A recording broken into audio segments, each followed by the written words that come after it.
Bonjour, c'est Romain, bienvenue dans Join. Si vous cherchez un stage, une alternance ou bien votre premier emploi et que vous voulez cartonner vos entretiens, eh bien dans cette émission, on vous donne les clés pour réussir cette expérience au sein du groupe Lactalis. Alors, comment bien se préparer pour les entretiens, quelles questions on va vous poser, quelles sont les attentes des recruteurs et comment va se passer les premiers jours au sein de Lactalis. On en parle dans cette émission avec nos trois invités. Bonjour à tous. Bonjour. Bonjour.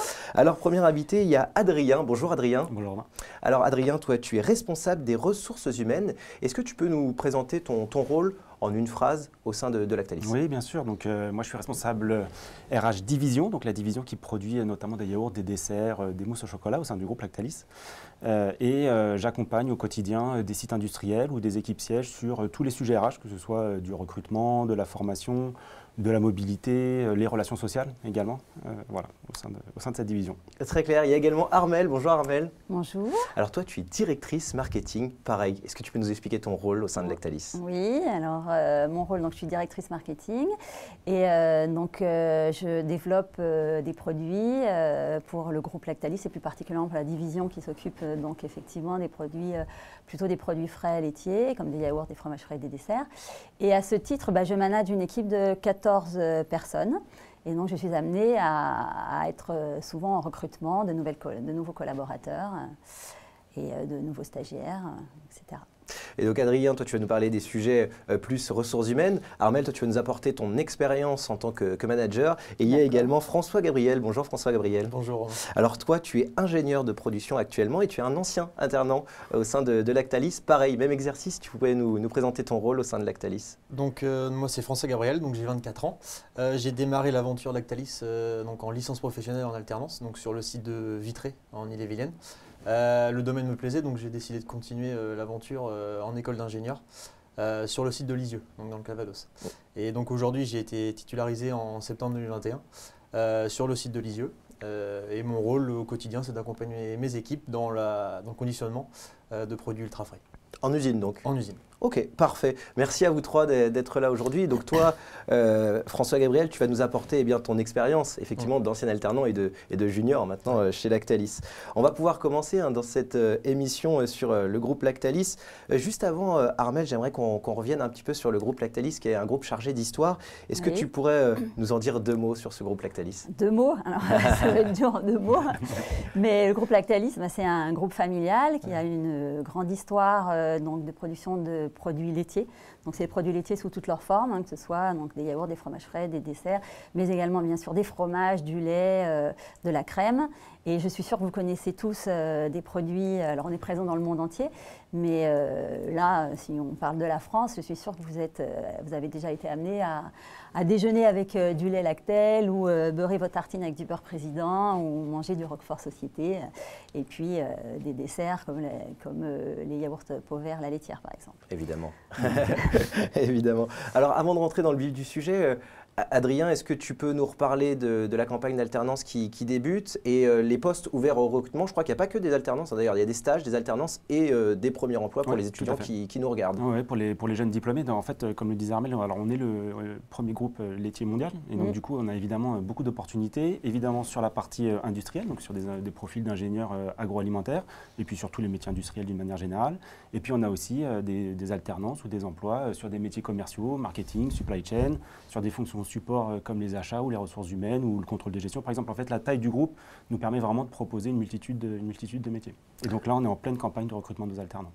On rentre dans le vif du sujet de cette émission et dans la première partie, on va parler du process de recrutement au sein de Lactalis. Chez Lactalis, on prône un process de recrutement simple et rapide. Quelles sont les étapes pour postuler, Adrien? Alors, simple et rapide, c'est exactement ça. Aujourd'hui, les alternants, ou en tout cas les candidats, ils ont besoin que ça aille vite. Ils sont très sollicités, il y a beaucoup d'offres. Nous, on se doit d'être réactifs. Les étapes, elles sont assez simples. Il y a un premier contact téléphonique par le responsable des ressources humaines du site qui recrute, généralement. Une discussion d'une quinzaine de minutes pour donner à la fois le contexte du poste, clarifier peut-être un peu l'émission et puis creuser aussi les attentes du candidat pour voir si ça correspond. Et puis, si le responsable RH estime ou trouve que le candidat peut s'épanouir dans notre univers, il y a un entretien sur site qui est organisé simultanément avec le futur manager et le responsable RH. Et là, on rentre vraiment dans un entretien plus classique où on parle des missions dans le détail, où on fait le point aussi sur le parcours du candidat et ses motivations. Et puis, évidemment, il y a un retour qui est fait à l'issue de cet entretien. Là aussi, sur des délais assez courts, on se fixe maximum une dizaine de jours pour faire un retour au candidat. L'idée, c'est que sur 15 jours, le candidat il ait vécu son expérience de candidature. Et dans le processus de recrutement, il y a une étape qui est aussi intéressante pour les candidats qui permet de se projeter. Vous organisez des visites aussi des locaux.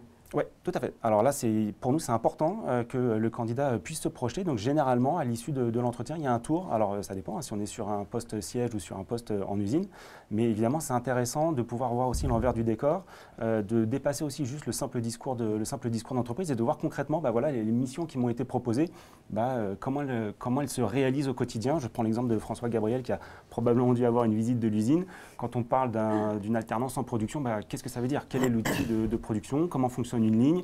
Et ça permet aussi de continuer de prolonger l'échange avec le futur manager, de poser des questions, de s'intéresser, puis de mettre en place peut-être le début d'une collaboration. François Gabriel, tu confirmes ce que dit Adrien? Oui, tu as fait la visite de l'usine? Après un entretien classique, j'avais visité donc, les locaux, plus sur la partie production, puisque j'étais pour ce domaine-là. Donc les lignes de conditionnement, toute la partie process.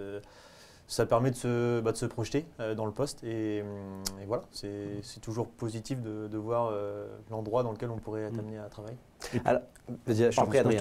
Mais du coup, je pense aussi que ça peut être intéressant au moment de faire un choix pour un candidat, de se dire finalement, j'ai vu, et puis peut-être par rapport à d'autres structures où ils n'ont pas forcément eu cette possibilité, de se dire moi je m'y vois bien, quoi. Parfait. On va revenir sur le CV et la lettre de motivation. Si je vous demande les éléments qui font la différence sur le CV et la lettre de motivation, je commence par toi Adrien. Est-ce que tu peux nous expliquer? Ouais, pour moi, le CV, il faut qu'il soit clair, précis, qu'on puisse voir vraiment d'un coup d'œil la cohérence d'un parcours. Je pense que c'est important aussi pour un candidat de donner des éléments concrets par rapport aux missions, aux expériences qu'il a pu avoir. L'idée, c'est que le recruteur, quand il lit le CV, il puisse aussi, lui, imaginer, de dire les missions, elles correspondent à ce que moi, je vais proposer. Le lien se fait assez rapidement. Donc voilà, ça c'est vraiment la clarté du CV. Sur la lettre de motivation, alors j'ai conscience que les candidats ils répondent à énormément d'offres et que ce n'est pas évident de faire une lettre à chaque fois, donc ce n'est pas une obligation, honnêtement c'est un plus. Moi je pense que ça apporte quelque chose dès lors que cette lettre elle est pertinente. Si c'est une lettre où il y a juste le nom de l'entreprise qui change, d'abord ça se voit vite, et puis ça n'apporte pas grand chose. Je pense qu'il faut parler de sa motivation, il faut montrer aussi qu'on a compris ce qui est attendu et quels sont les enjeux du poste. Et à partir de là, oui, c'est vraiment un plus pour la candidature. Ça reste optionnel quand même, la lettre de motivation. motivation. Ok, très bien. Ouais, juste pour rebondir sur la lettre de motivation, c'est vrai qu'il faut qu'elle soit personnalisée. C'est-à-dire qu'on sente que ce n'est pas une lettre type classique, mais que le candidat y ait mis un peu sa recherche et qu'il y ait mis un peu de son côté personnel, quoi. Le CV, c'est un peu pareil. Et le CV, il faut insister aussi sur l'extra-professionnel. Ne pas hésiter à mettre des éléments sur pas que la succession des expériences, quoi. Et François Gabriel, est-ce que toi, tu avais rédigé une lettre de motivation? Oui. Je pense que ça fait partie du job pour trouver une alternance ou un stage. Ça permet de montrer ce qu'on a fait et aussi parler, comme Armel disait, c'est l'extra professionnel. C'est par exemple, exprimer la rigueur qu'apporte le sport en compétition ou la précision de jouer d'un instrument de musique. Ça peut paraître rien, mais pour les recruteurs, ça peut être quelque chose d'important. Donc j'en avais fait une. Ouais, c'est vrai que pour un stagiaire en alternant, parfois on n'a pas forcément beaucoup d'expérience professionnelle, donc valoriser les expériences extra-professionnelles, comme tu disais, Armel. On va venir en parler de l'entretien RH Manager, un entretien en duo donc. En quoi ça consiste concrètement et quelles vont être vos attentes, donc Adrien et Armel? Alors, ce sont des entretiens qui sont classiques, il n'y a pas de surprise vraiment. L'idée, c'est que le candidat il puisse parler justement de son parcours, de sa formation, de ses expériences professionnelles, évidemment de ses motivations. Et puis, le rôle, en tout cas, du RH, ça va être aussi finalement de susciter un échange. L'idée, pour le candidat, c'est pas juste de réciter son CV. Le CV, on l'a sous les yeux et évidemment, nous aussi, on a fait un travail en amont, on l'a lu. Mais donc, du coup, c'est vraiment de pouvoir créer ce dialogue. répondre aussi aux questions, aux questions du candidat et puis essayer in fine de voir quelle peut être l'adéquation entre le parcours, les attentes d'un candidat et puis la réalité des missions et les attendus de l'entreprise. Et toi, Armelle, quel est ton objectif en tant que manager dans cet entretien? En tant que manager, moi j'ai préparé, puisque je sais normalement à la lecture du CV quel profil à peu près doit avoir le candidat, mais moi l'entretien, je voudrais vraiment que ça matche entre ce futur collaborateur et moi. Donc j'essaye de voir au-delà de ses compétences techniques qui vont s'acquérir de toute façon et que sur le CV, au vu de sa formation et de son expérience, il doit les avoir déjà. Moi j'ai envie de sentir vraiment la personnalité. Et donc de voir si cette personnalité-là va matcher avec le service, avec les différentes personnes avec qui la personne va travailler. Et essayer, c'est souvent le plus difficile d'ailleurs, hein, mais il faut que ça matche dans les deux sens aussi. Donc moi je suis aussi là pour donner envie aux candidats, c'est un échange entre nous, quoi. Ouais, si on résume, voilà. C'est l'échange et le matching entreprise-candidat et profil. Une question intéressante, est-ce que vous attendez un retour du candidat à la suite de l'entretien? Alors nous, on n'attend pas, mais moi j'aime bien. J'avoue que quand on reçoit un petit mot après l'entretien, c'est sympa. Surtout qu'on peut avoir des échanges pendant l'entretien et qu'il ressorte, qu'il a vu en positif et qu'il retrace. Et puis il peut reposer des questions aussi, s'il n'a pas tout saisi lors de l'entretien. Mais on ne l'attend pas, mais c'est sympa. Mais peut-être pareil que la lettre de motivation, il faut que ce soit pertinent par contre. Exactement. Oui, c'est-à-dire que là aussi, un mail copier-coller qui n'est pas lié finalement à l'échange qu'il y a eu, d'abord là aussi ça se verra et puis ça n'apporte pas grand-chose. Enfin moi je suis d'accord avec Armelle, c'est-à-dire qu'on ne l'attend pas, mais je trouve que là aussi c'est un plus. D'abord c'est aussi démontrer pour le candidat sa motivation et il maintient son intérêt par rapport à l'échange parce qu'il pourrait aussi dire non, moi finalement suite à l'entretien, c'est pas là que j'ai envie d'aller, mais là en tout cas il manifeste de nouveau son intérêt. Il peut aussi poser des questions, creuser des points qu'on n'a peut-être pas abordés, voilà, qui sont éclairants pour lui.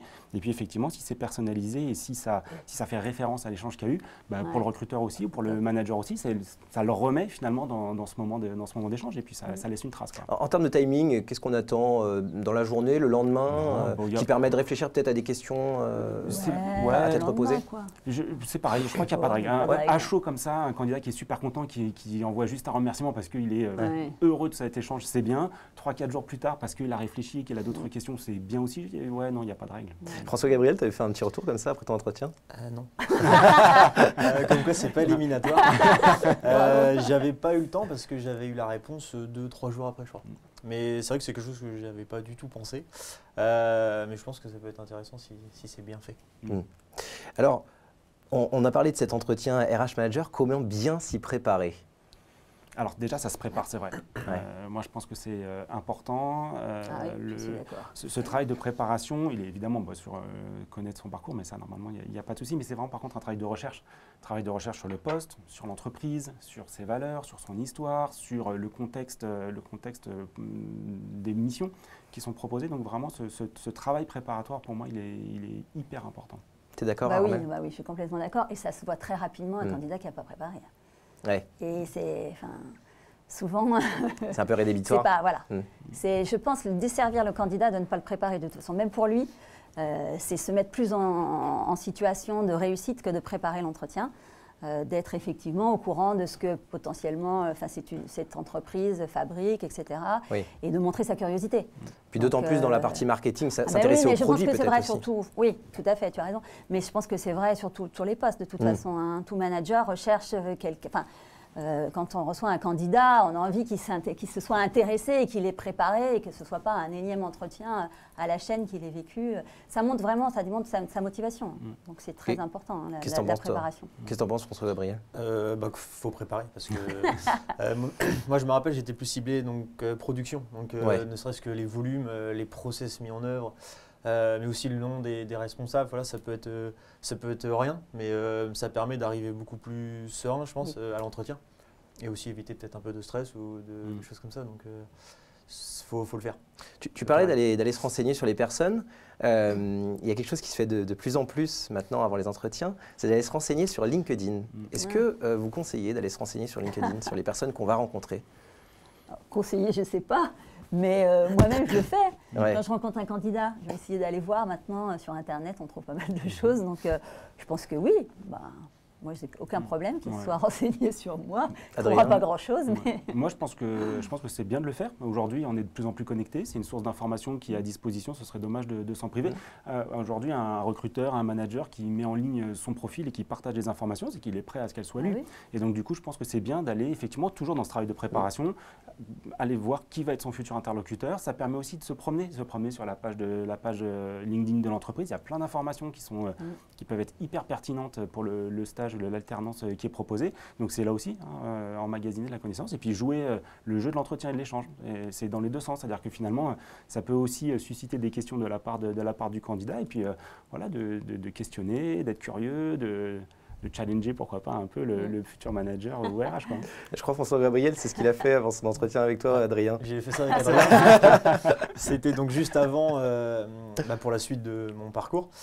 J'étais allé voir la page LinkedIn d'Adrien pour voilà, ne serait-ce se mettre un visage sur un nom. Voilà, ça permet de... À l'accueil, juste à l'accueil, reconnaître la personne. Ne serait-ce que ça, après on peut regarder son parcours, tout ça, mais aujourd'hui il faut le faire. Enfin, c'est naturel de le faire. Ouais, bien sûr. On a les outils, donc il faut en profiter. Oui, c'est un outil, c'est un autre outil pour la préparation. Ouais. Et pendant l'entretien, comment bien pitcher ces différentes expériences professionnelles? On disait tout à l'heure, peut-être que les stagiaires et alternants ont un peu moins d'expérience professionnelle, donc peut-être plus se baser sur les side projects, comme on pourrait appeler ça, en tout cas les projets extra-professionnels. Comment bien pitcher ces expériences? Armelle? Je pense qu'il faut être concret et concis dans un entretien. Donc, ça ne sert à rien d'y passer quand même trop de temps.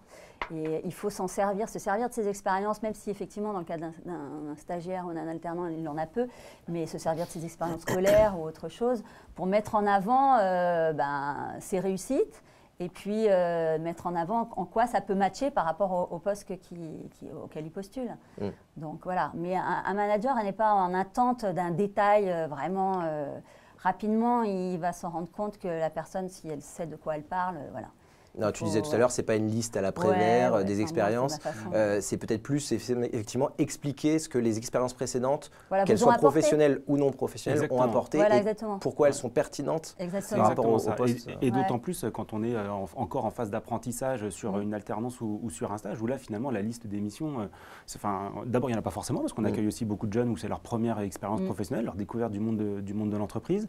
Et puis d'une certaine manière, l'expérience en elle-même, à mon sens, avec ma vision RH, c'est pas ça qui compte, c'est qu'est-ce qu'on en a fait. C'est-à-dire que comment on a vécu cette situation, des difficultés, des challenges, des réussites, et surtout qu'est-ce qu'on en retire. Qu'est-ce que ça a apporté en termes de savoir-faire, en termes de savoir-être aussi. Et finalement, que ce soit des expériences professionnelles ou personnelles, ces acquis-là, ils resserviront demain dans une autre expérience, même si elle est complètement différente. Et donc du coup, moi, c'est ce qui va m'intéresser. C'est qu'est-ce qu'il apporte, qu'est-ce qu'il a retenu de son parcours et qu'on va pouvoir faire grandir sur nos postes. Je suis curieux d'avoir votre avis sur la prise de notes et les questions en entretien. Qu'est-ce que vous en pensez de cette prise de notes? Est-ce qu'on doit prendre des notes en entretien? Alors, moi, je ne sais pas si je suis vieille école, mais moi, j'aime bien que le futur collaborateur, le candidat, arrive avec un papier et un crayon. Ne serait-ce que peut-être des petites questions préparées. Déjà, peut-être avoir préparé des questions, alors même s'il peut les avoir en tête, bien évidemment. Hein. Et puis après, pour noter certains éléments qui peuvent être abordés, ou je ne sais pas. Après, ce n'est pas obligatoire. Non, bien sûr. Mais c'est une posture, après, d'arriver avec quelque chose. Ça peut les aider aussi de ne pas être... Je vois Adrien qui fait la moue. Je suis peut-être un peu moins vieille école qu'Armelle. Non, alors pour moi, ce n'est pas du tout obligatoire. Honnêtement, je préfère un candidat qui est dans l'échange, dans la discussion, et qui rebondit, qui réagit, qui questionne et qui est vraiment dans l'interaction, plutôt que de noter, enfin qui est penché sur son carnet et qui note mot à mot ce que je lui dis, ça n'apporte pas grand-chose. Après, là où effectivement je rejoins complètement Armelle, c'est si on a préparé son entretien, on a probablement des questions. D'abord, en termes de préparation, c'est bien. Et donc, du coup, on se les note, sinon on risque de les oublier. Et donc, dans ce cas-là, la prise de notes, c'est peut-être plutôt en référence aux questions. Mais l'idée de faire le scribe de tout ce qui se dit, moi, ça ne me parle pas trop. Vraiment, je préfère l'échange et l'interaction. François Gabriel, tu te souviens des questions que tu avais posées, toi? Ça remonte quand même, mais poser des questions, pareil, j'étais plus ciblé production, donc des questions plus techniques sur le produit, sur les produits qu'on faisait. Voilà, plus Parce que tu viens du milieu de l'agriculture, il faut le dire aussi. Oui, Peut-être c'est ça qui a fait que toi, tu avais des questions vraiment presque pertinentes, vraiment et très pratiques sur le Je ne sais pas si elles étaient pertinentes, mais voilà, je posais des questions donc, sur le produit, vraiment sur les process de fabrication qui étaient mis en place dans l'usine dans laquelle je postulais. Mais puis si on peut revenir sur le carnet, moi j'en avais un parce que j'avais quelques petites idées de questions, mais aussi je pense que c'est important de noter des petites choses que le manager ou le recruteur nous disent sur l'entreprise ou sur le site ou sur globalement le groupe Lactalis. Donc moi j'aimais bien, je suis un peu comme Armel. Il a la vieille école comme moi, ça me rassure. Un crayon, une feuille, après pas un crayon avec des clics parce que ça peut nous stresser ou ça peut stresser, enfin embêter le recruteur, mais un crayon, un papier, et ça coûte rien de l'avoir avec nous. Alors il y a un facteur qu'on n'ose pas souvent aborder quand on arrive en entretien, c'est le facteur stress. Est-ce que vous auriez un conseil pour éviter de trop stresser en entretien, Adrien peut-être ? Alors déjà, le stress, à mon sens, il est normal. Si le candidat est motivé, le stress, c'est à la hauteur de l'enjeu pour lui sur cet entretien.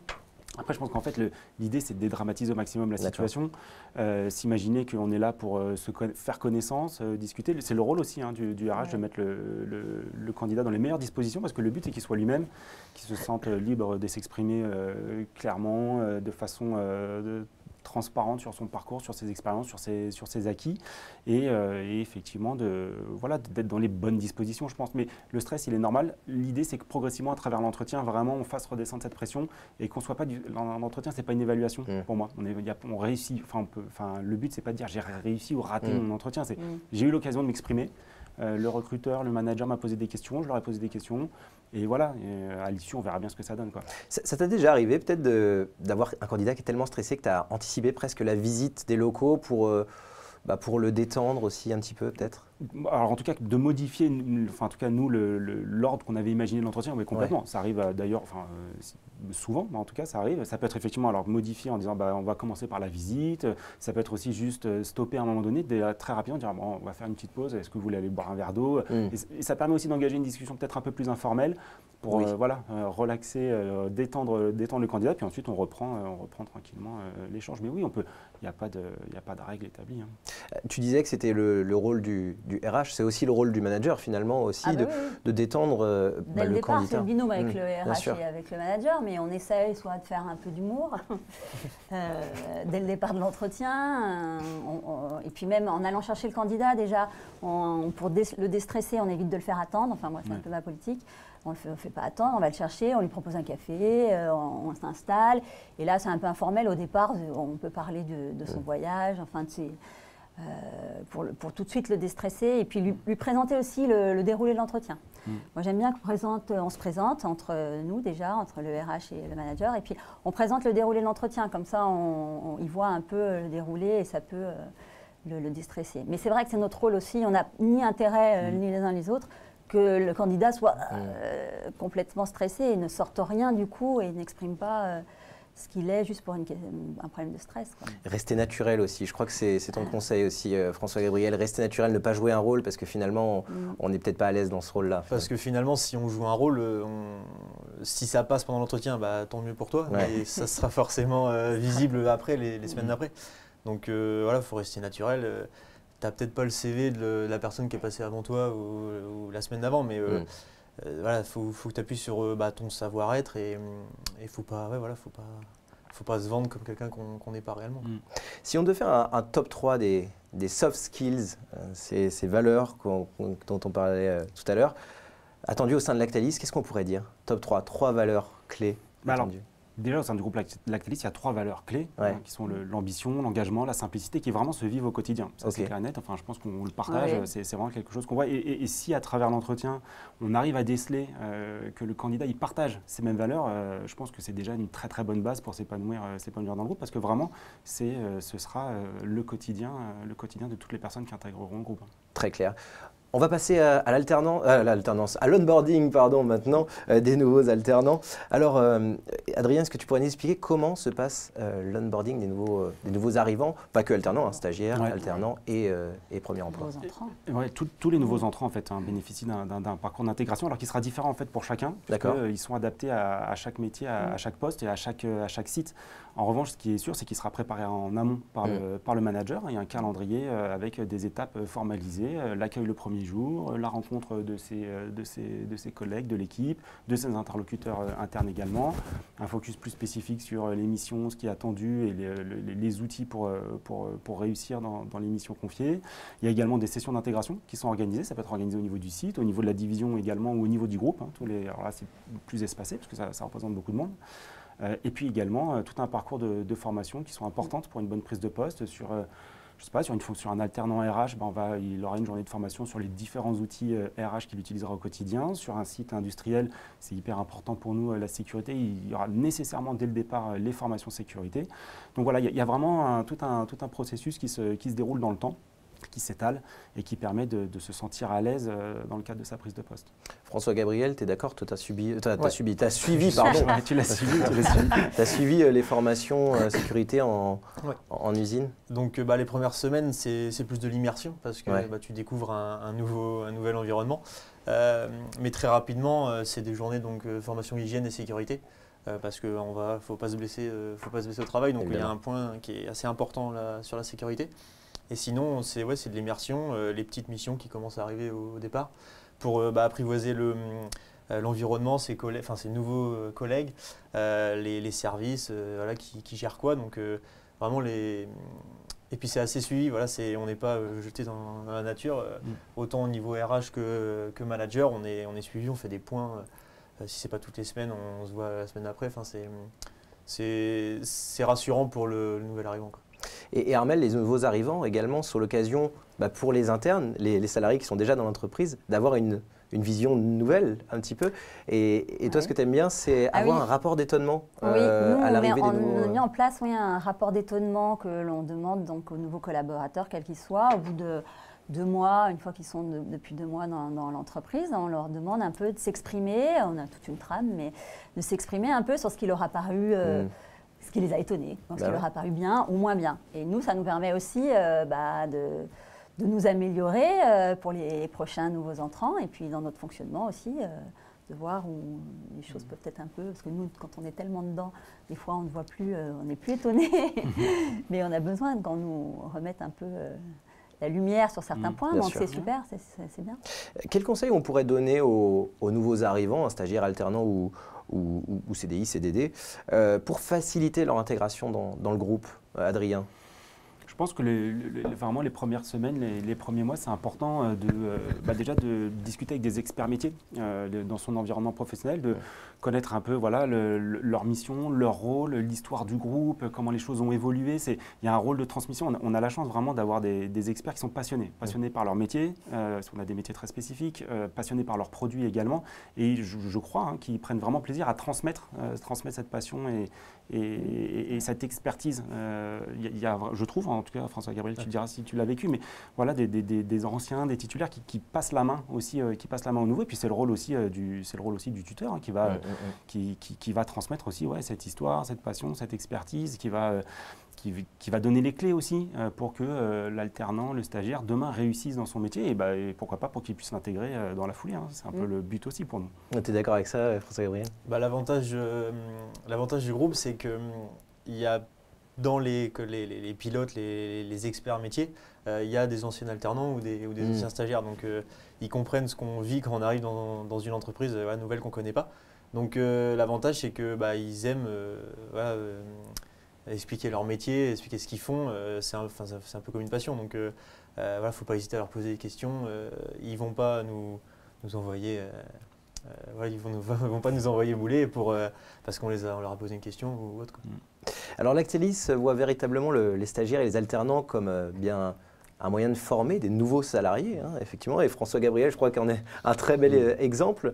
Tout simplement, est-ce qu'on peut reparler du taux de transformation? Je crois qu'il est assez bon au sein de Lactalis.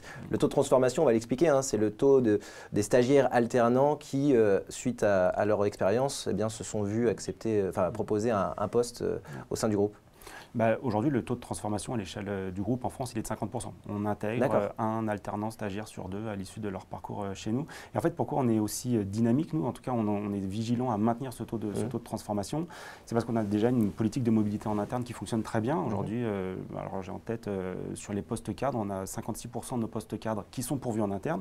Et en fait, tout ce phénomène de mobilité et de passation, d'une certaine manière, il faut l'alimenter. Et on l'alimente avec des profils juniors qu'on intègre et qui progressivement vont évoluer. Et donc du coup, nous, l'objectif, c'est vraiment de trouver des jeunes qui vont s'investir dans la durée, qu'on va former, qui vont aussi être acculturés avec les valeurs du groupe Lactalis et qui se projettent dans un parcours professionnel. L'idée, c'est que dans leurs premières années de la vie professionnelle du groupe Lactalis, ils puissent changer de poste, changer de mission, changer de site, changer de division, et voilà, qu'ils animent finalement toute cette politique de mobilité. C'est ce que tu as ressenti, toi, François-Gabriel? C'est ce qui t'a fait… C'est ce qui m'est arrivé, puisque voilà, quand j'ai fait ma licence donc à Vitré, je m'y suis pris un peu tard concernant la poursuite d'études.